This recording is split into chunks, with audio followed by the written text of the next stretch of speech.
This video is brought to you by Miniature Market. Thousands of board games, miniatures, and paints, discount prices at miniaturemarket.com. Hey everybody, so the other day we took care of Witchborn, and we kind of got everybody where we kind of needed to be to start highlighting. So instead of doing a live program, I'm trying to catch up, and while I'm just painting on a random day, I just figure instead of turning on the camera, because usually we try to save our live shows for some great conversation as we teach some of this, but we're just going to go through and we're going to show you how we're going to bring these dwarves to life and really get things going and finish them up so we can do our live show on Thursday. So without further ado, let's go down the table and take a look. One of the things we want to do is we want to lighten up his face a little bit, because remember we put that dark wash all over it. And you see the dark wash really sits out. So you kind of want to just take a nice light little brush here and just kind of just touch those areas around the cheekbone. See what I'm doing there? Touch the bridge of the nose. You want him to have that concave kind of look, but you want to bring out those cheekbones a little bit and just rub it in there very softly. And you see that gives him a little more depth in his face, and that's exactly what we're trying to achieve there. Now there's a lot of other little areas here that we really want to touch up, and we're going to want to play around with, and we're gonna hit those very, very soon, and you're going to see exactly what I'm trying to get here. So let's move on. Okay, with our little friend here, I just wanted to show you a couple things real quick, particularly on painting his face. We want to leave a lot of that on there, the wash particularly. And what we want to do, and we really want to stand out, is the wash, because it really gives him shadows and it gives him depth. So we don't want to take that away, but we do want to bring it out a little bit, like in his muscles here. Now if you look here, he's got this little muscle structure, so we really kind of like how that's starting to shine it and show it off, and we want to just highlight that muscle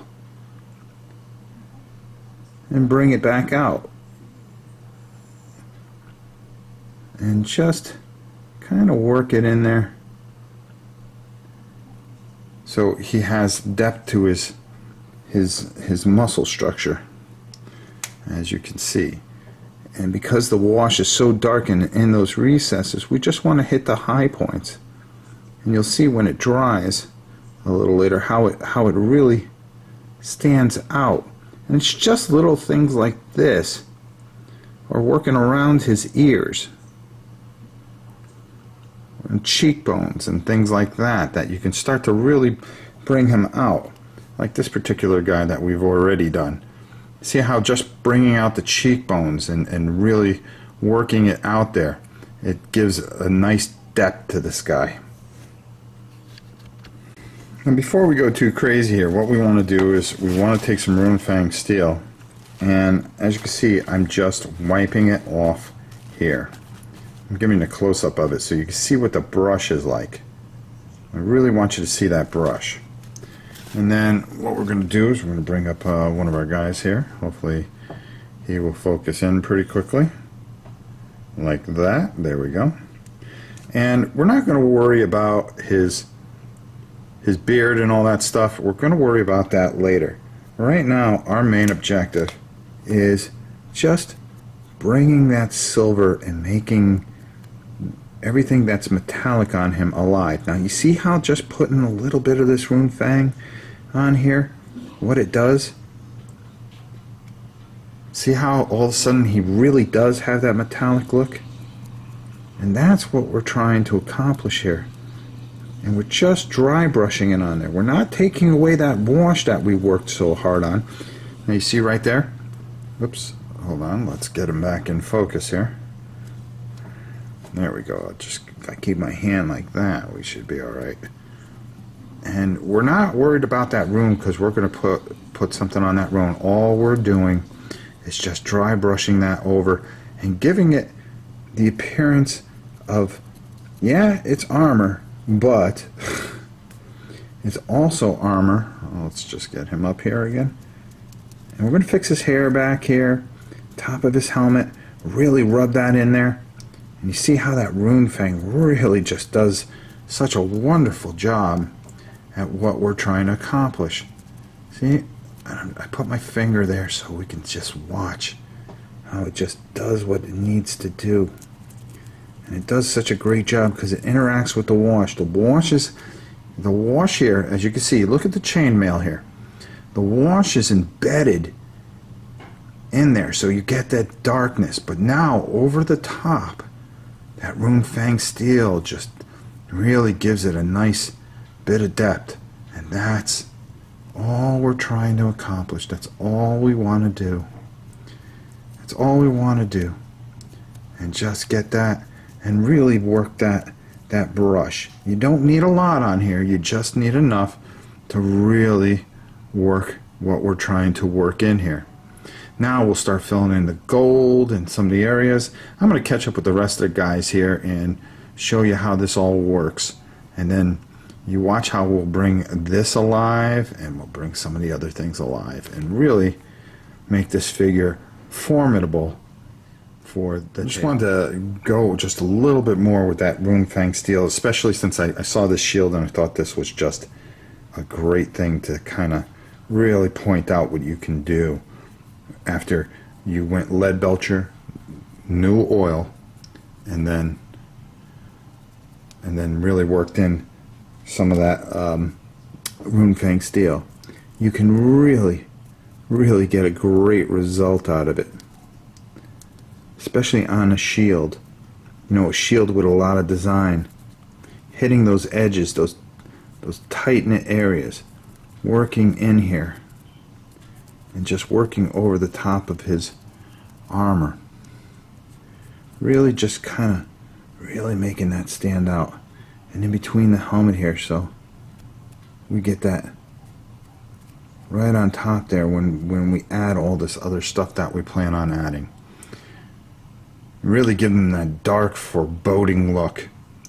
But you know that he's got some really good tailored weapons because after all, he is a dwarf, correct? So as you can see, we're starting to add in some of that gold there on the outline here, and I just thought I'd try this and see how this would go.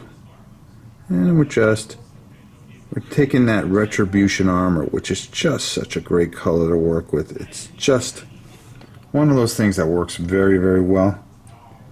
And then we're going to go over it with another wash eventually, but the thing is to just kind of try to draw our lines as best as we can, which that isn't too bad.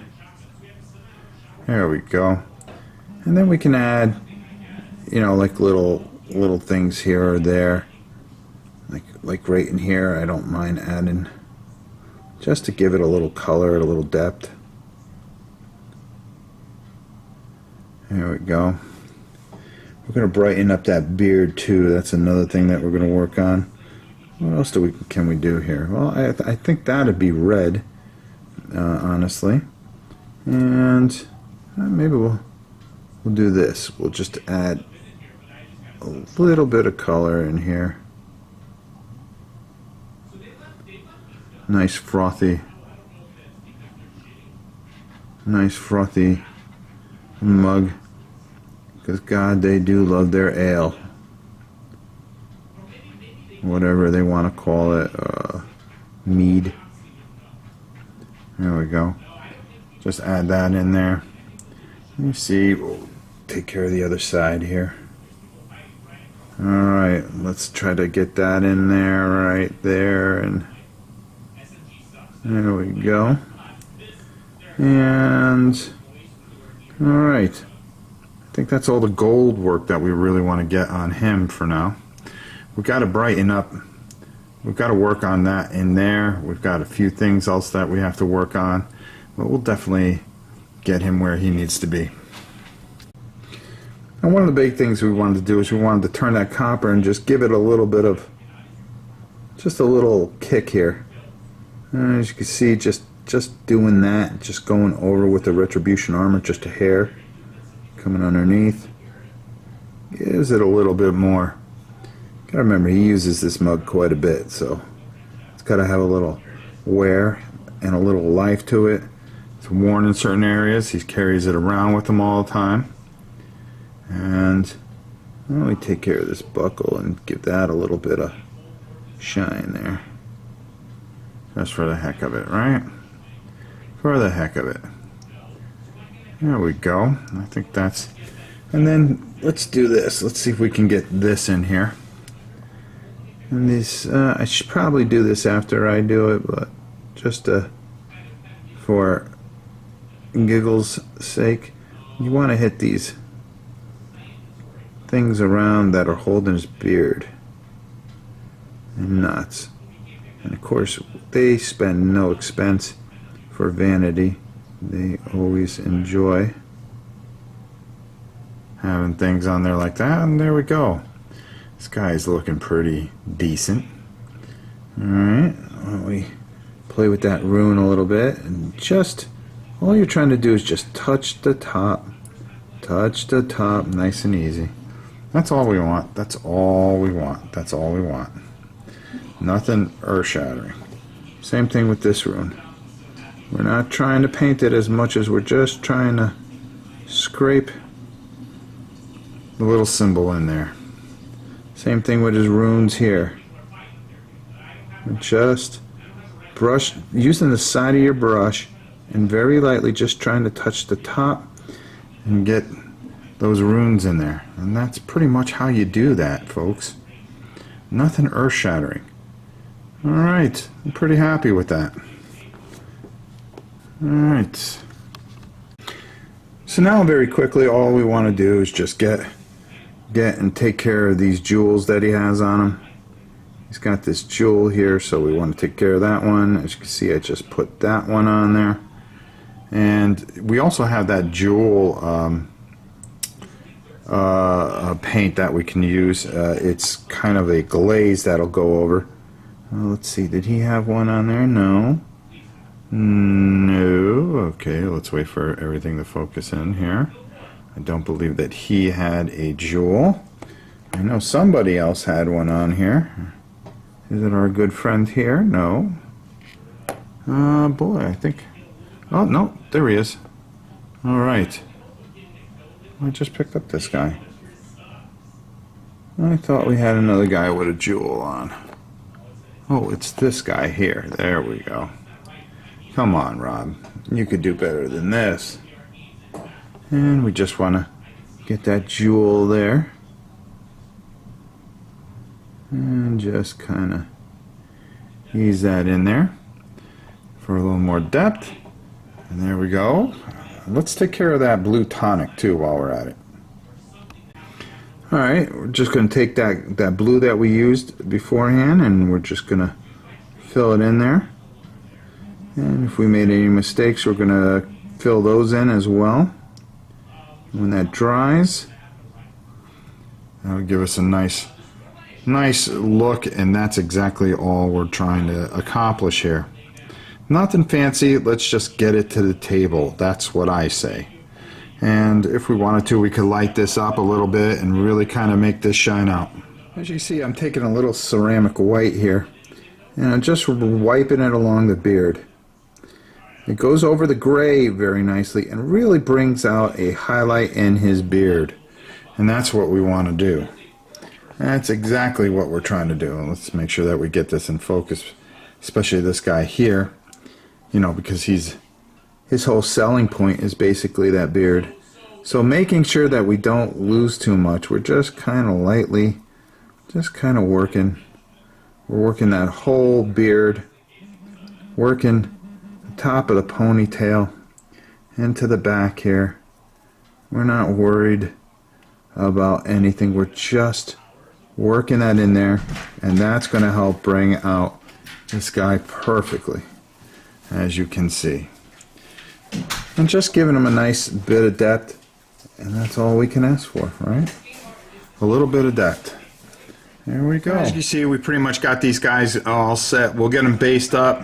They actually have black bases that they sit on. We'll glue those up, but we'll cover that live Thursday.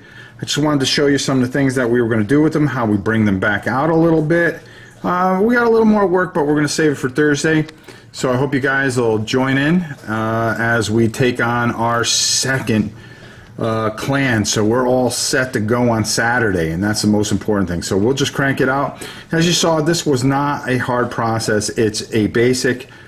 Get some base colors on them, get them to the table, and get them moving. Okay, let's go up top and get on out of here. Well, there you have it. The Witchborn Dwarves are all finished, ready for battle. We can't wait. It's going to be a lot of fun. I hope you guys look forward to the live show where we'll get these guys all based up and everything like that, and we'll do that during the live show.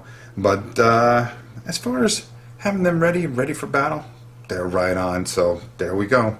So that's it for another Painting with Rob episode. Until next time, I'm Rob Warren. We will see you soon.